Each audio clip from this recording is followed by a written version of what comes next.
I don't mind crying. It doesn't scare me. I think it scares a lot of people. I can laugh heavily, with my whole heart, and I can cry right after one another. It's just the complexity of the situation. So suddenly, she passed away, and I, took her on her last, road trip. We went up to upstate New York, and I had her cremated, and it was all privately done. I watched the whole thing. I brought home her ashes along with, like a whole kit of things. And then I came home, and that was it. I had to get used to my new life that I wasn't ready for. It was so hard, and all of you who have lost a dog, especially if it was one dog, many of you have multiple dogs. That's also difficult, I understand, but it's so weird when you have only one dog and then you come home and your home is not the same, right? And their toys are everywhere. I had all of her little food dishes everywhere too, because I was a desperate woman trying to get her to eat even on the last day. She couldn't eat very well. She was so sick. So all of these little, uneaten food was all over the place, and they just sat there, for days. I couldn't do anything. I had stayed up all night long. Every night, the last few nights, just trying to comfort her. She was so sick. The details will be later, why she was so sick, but I didn't put her down, I didn't put her down yet. I'll explain all that later, but I don't regret any of my decisions. She did die naturally on her own timing, but when we got to the vets, they did give her the euthanasia drug to speed along the process, because I didn't want her to suffer too long. But that's a story for another day. But she was pretty sick, and she did suffer throughout the night, and so night after night I was just laying next to her, and I would try to sleep a little bit because otherwise I wouldn't be able to function the next day. I wouldn't be able to care for her, but I would lie next to her, and my sleep was very shallow, and I would wake up to any noise like her, choking or vomiting or having to go to the bathroom or whatever. So that's how I slept all through the night, and in the middle of the night I would try to feed her again. I would try to feed her every 4 to 6 hours, and that's how it kind of went on for days. And so the first night that I was, here alone after she was cremated, but I really couldn't sleep very well because I had conditioned myself to wake up to any noise. So I kept on thinking I heard noises, and I think you all understand, I keep thinking I hear her, especially because she was sick. I was still listening out for the noises.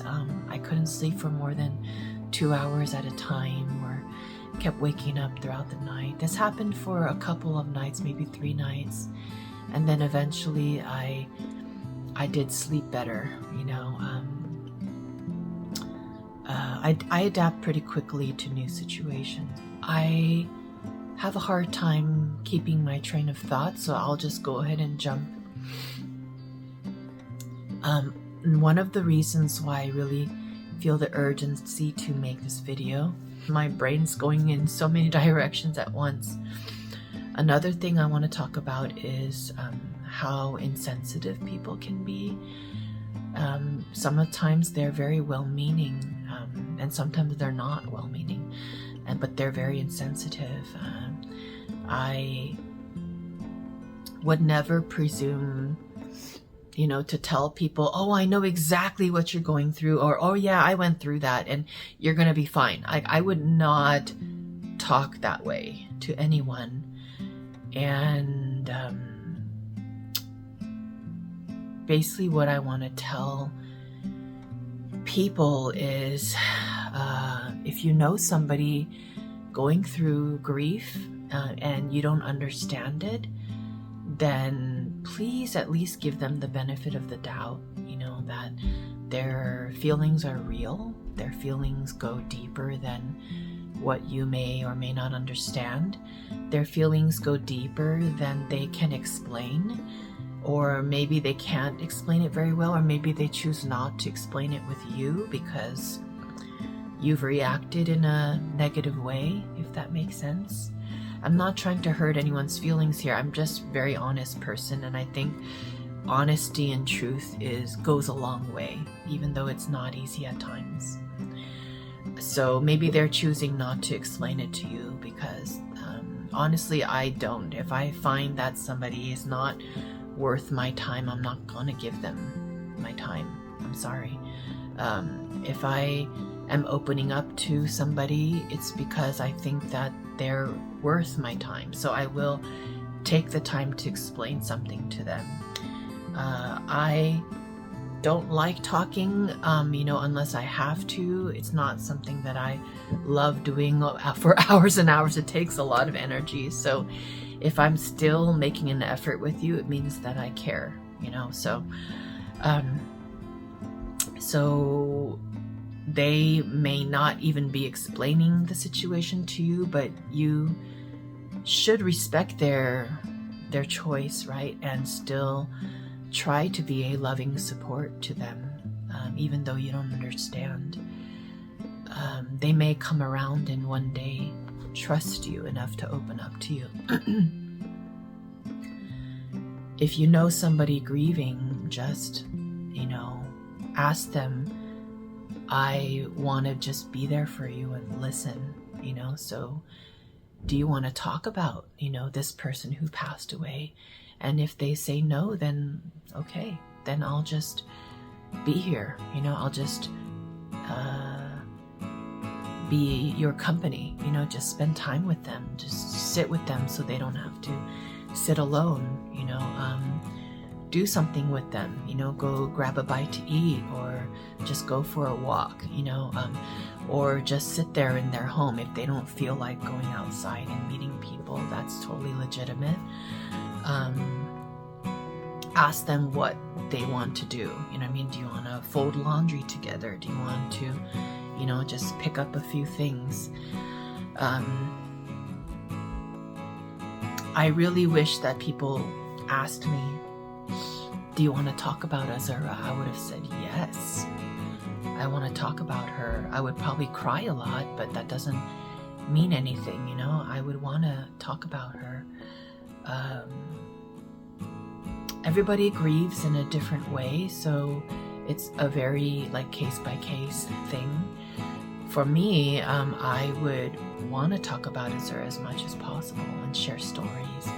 I was very touched when people looked at her photos and watched her videos. I was very touched because I had this fear that she would be forgotten, you know, and I knew that with time I would begin to forget too, and it really is happening. I'm beginning to forget all the little details, and for me that is not good. I don't want to forget any little detail, even the scary times, even the hard times. I don't want to forget.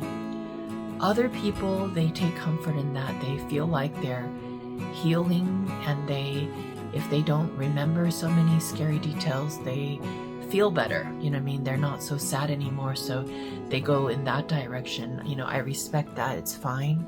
It's just not for me. It's not my way. And so being reminded of stuff and then they start crying, they don't like that. For me, being reminded of stuff and I start crying, I don't mind it. I embrace it. I rather like to talk about Azura with my loved ones, with the ones who knew her. I would happily talk about her all day long, even if it meant my crying all day long. I would be glad to spend my time like that. Everyone's different. So I would say just, be careful what you say around people who are mourning, because they're all different. They all, mourn in different ways. And so, very recently, this person, I know was asking me if I got another dog because they saw that Azura's car seat is still in my car. And I said no. And then they looked at me, nicely, but I could tell they were kind of like laughing at me inside, it seemed like, and saying like, oh, I shouldn't be so sad, because it's not really like, you can't really go on with your life if you're too sad and you let the sadness take over, was basically their point. And they were well-meaning, but I'm sorry, it's still very rude. It's an extremely insensitive and rude thing to say. They were trying to get me out of my stupor. They were trying to get me out of my depression, but it wasn't helpful at all. And I'm a strong person, so I just look at him going like, no, thank you. You're obviously not the person I want to talk to, during this time, because you don't get it.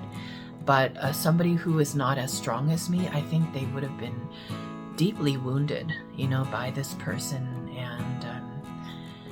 And they're already wounded. They would have been further wounded. I just know that most people wouldn't have handled, this person very well. But to me, it's just, my response was basically, I don't agree. I nicely said, I don't agree with you. I think only focusing on the happy times, that's what a lot of people say, don't be so sad and remember the good times. But yeah, of course I do that.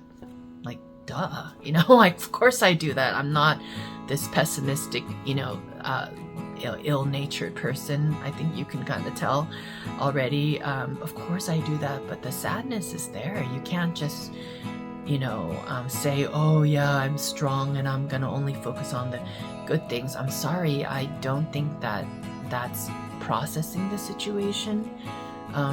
If the sadness is too overwhelming, I understand. Don't hold on to it. Hold on to the good memories, of course. Sometimes the sadness is so overwhelming that you just feel like you're gonna die. I felt that for day after day after day after day. So if it's overwhelming, then don't. I am in full support of that. Just don't think about it. Put your mind on other things. There were days where it was so overwhelming, I just had to watch a show. I had to watch my favorite, series that I watch. So I had to distract myself. And then when I felt a little stronger, then I would not watch the show and I would just feel it. I would just feel the pain, I would just face it head on. I would just go through it. But I knew myself well enough. I did the right thing at the right time, if that makes sense. But if you feel like you're drowning in it, by all means, you don't have to embrace the sorrow. But eventually, when you're ready, I think you need to a little bit, only when you're ready. And so I don't think this person who is only thinking about the happy times and not, really giving a place to the sorrow, I don't think he's processing it, and I don't think it's healthy.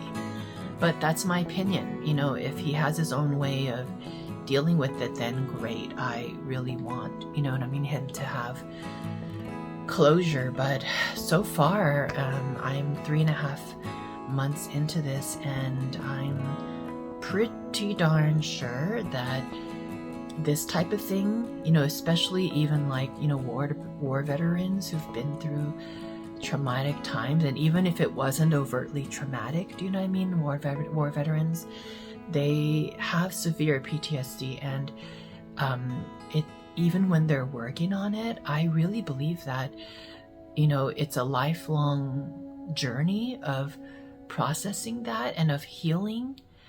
And sometimes it doesn't fully go away. And I respect that so much. It's just the way it is, and so I really, knowing what I've gone through and now seeing all the people out there I know and talking to I've talked to so many people, and I'll explain to you later the reason why I have talked to so many people. And I've shared very personal, journeys mutually with them. And I've really grown to believe that most people haven't dealt with their traumatic times properly. And so it manifests itself in different ways, either through anger, or the person becomes abusive. They have, anger outbursts. They have severe depression. Many of them commit suicide. It's so sad. Many of them develop phobias, like agoraphobia and whatnot. Many of them, have learning disabilities.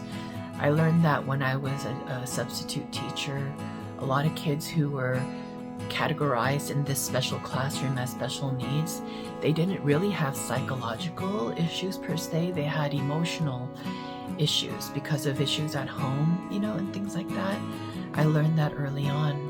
So kids who have ADD and ADHD, I believe that many of them are because of emotional disturbances at home, and they manifest themselves in learning disabilities. I hope that makes sense. I'm just briefly touching on it, and I can talk about it later. These are conclusions I have reached firsthand, from firsthand experience. So I really believe that not acknowledging and going through the sadness and the loss is not processing the thing that happened to you. It's scary. It's hard to face, and so when you're not ready to face it, then I understand. I'm not pressuring you in any way to do it, forcibly or abruptly, or when you're not ready. I'm just trying to share what I've learned to all of you out there, that I'm guessing that you may have things in your life that you didn't fully process, or maybe you never processed. It could be anything. It could be like one incident that happened with your, mom or your dad, when a long time ago. But for some reason it really damaged you, emotionally or mentally inside, and you never really put much credence, to it, and you didn't think about it, and you didn't realize what an impact it made on you. Could be large or small.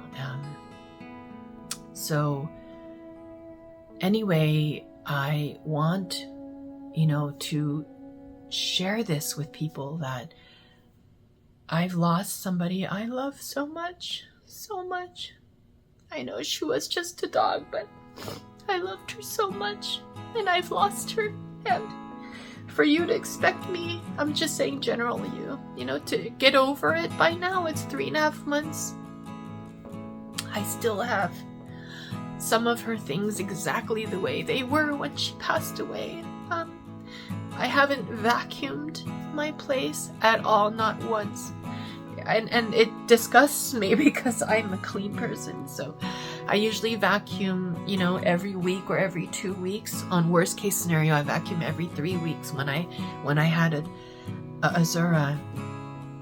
But I haven't, because the thought of vacuuming up her little tiny furs, it just breaks my heart. It's the feeling of, just to explain it to you, that, I already lost her. I lost her, and I wasn't ready to lose her. And so losing anything else in addition to that great loss is so painful. I hope that makes sense. So, even my memories that are fading, I feel like I'm losing her, even more. There's a couple of little, chairs I have that she sat on, and I can't sit on them because I don't want to, you know, the more you sit on something, you know what I mean? Like your smell gets on it, you kind of erase, you know, their essence, you know, like I feel like maybe, you know, that spot she sat in so many times might still smell like her, even 3.5 months later. I'm just giving you a window into my thought process, and I know it sounds irrational, but I'm sorry, that's just where I'm at right now. That's where I'm at. I have moved around, you know, some of, you know, the furniture and things like that. I have collected all her toys. They're not everywhere. They're all in one place. But I still, after I take a shower, because, you know, I feel fresh, I can smell things better, I go around. It's like my little routine. I shower, and I haven't put on, you know, like all my face lotions and things like that that have fragrances in it. So I go, before I do all that, I go and I sniff, you know, some of her blankets and things that I've left. There are certain blankets and clothes she wore because she died in the winter time that I will never wash. I'm never gonna wash them. If something happened to them, I would be very, very sad. Little by little, I'm able to move things, rearrange things, but certain things I just still can't let go of them. And I've been a sort of a minimalist. I have let go of all my belongings at one point in my life, so I don't really attach much meaning to, you know, like objects. But like this cup, it does remind me of my friend. She gave it to me, you know, but if something happened to that cup, I wouldn't be devastated, but it does hold memories. Anyway, so it's a process. My really good friends told me to be gentle with yourself, you know, so during the first, I don't know, probably 2-3 weeks, I really couldn't touch a single thing. I left everything exactly the way it was, and that's just the, you know, the way it was. But then one by one, I was able to start, you know, cleaning up, moving things. I did wash a couple things, but I haven't washed a couple things, you know, just one by one. I was able to move her toys.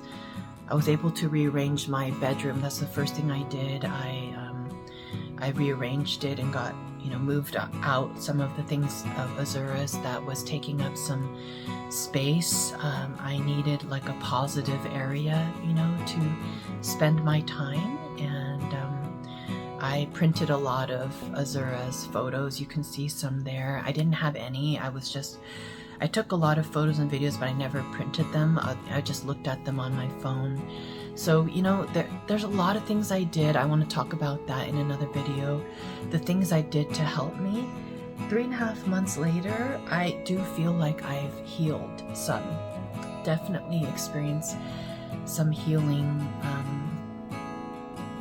But there were many, many things I did along the way, and I do believe that the healing I'm experiencing is supernatural. I do believe, you know, I have a Christian faith, so I know it's not for everyone. I respect that, but I have a Christian faith, so I believe that God is healing me, and it's a supernatural healing. I don't think I would be in this place that I am. You know, I'm a couple steps forward now, unless I had, you know, my faith and that God, you know, has helped me along the way.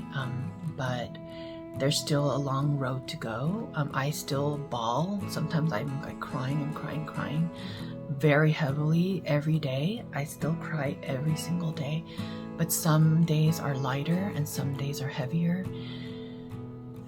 I want to share with you in another video, you know, what I've done to, you know, help me along the way, coping mechanisms. Those, I do think you will benefit from them. But anyway, I feel like I'm leaving every single topic I've touched on today incomplete. I do want to warn you, some things will be very, very sad, but to be honest, when I was grieving, I found comfort in the sad videos I saw on YouTube. I found comfort because I knew that even though the YouTubers didn't know me, I felt like if they knew me, they would understand me, if that makes sense. And I didn't really know how to grieve, you know, so I wanted to see how other people do it, if that makes sense. So I will try to put warnings on the thumbnails if it's a sad content and if it's not sad content, because I think you'll want to choose wisely, you know, depending on how you're feeling that day. I want to put, you know, non-sad content on this channel as well, and I think once I'm kind of further along in this journey, I'm sure my focus will shift a little bit as well. So anyway, that's what I have planned. I've already posted 2 videos. It has the, you know, the book that I made of Azura in them, so I hope you will watch those as well if you find them helpful. Everything on this channel, I would say don't watch it if you don't think it's gonna be helpful. But or click off in the middle of it if you feel like it's going in a direction that's not helpful to you. I really strongly want to tell you that, but I think there is a time and a place and a need for the videos that I'm going to share with you. So I do hope they provide you comfort. I know you're out there. I know I'm not alone. I know there are people like you out there, and please know you're not alone, and that at least I understand part of your journey. I'm never gonna say I understand everything you're going through, but I do think people out there know a little bit of what I'm going through. I do think I know a little bit of what you're going through, so be strong, hang in there. It won't be like that forever. That I can promise you, you know. I urge you to really seek healing, you know,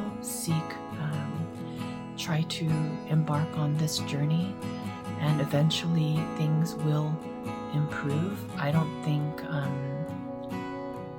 really think time heals all wounds. I don't really believe that, but I think with time we do learn to adapt. I learned how to carry this sorrow in my heart. I learned how to carry the pain.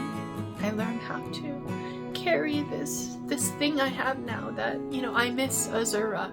That is my new companion. I miss her, and it's with me all the time, you know. I don't mind crying. It doesn't scare me. I think it scares a lot of people when I start crying in front of certain people. They're very uncomfortable, so I try not to do it when I notice that. But with the people who truly care for me, I don't mind crying. I can laugh heavily, you know, with my whole heart, and I can cry right after one another. It's just the complexity of the situation.